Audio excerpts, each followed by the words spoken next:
One of my favorite foods has to be a ripe, fresh tomato. Now, I'm not just talking about ones that look pretty, but rather ones that taste like they were just picked. And in the next few weeks, as they're coming into season, our markets and produce stands will be overflowing with them. That means we'll be looking for new ways to use them. So let me share a twist on a classic that'll be perfect. What we do is trim off the ends of 4 large tomatoes before cutting each one in half. Then we place these on a baking sheet and top each one with a couple spears of asparagus. These can be fresh, or if you prefer, they can be frozen ones. Now, we drizzle these with a bit of olive oil that we season with some garlic powder along with some salt and pepper.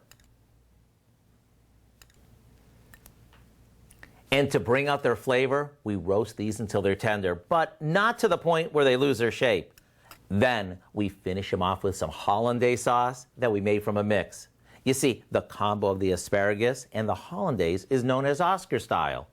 I do hope you'll go online and get the recipe for what we call roasted tomatoes Oscar, so you can enjoy a bounty of tomatoes in a whole new way.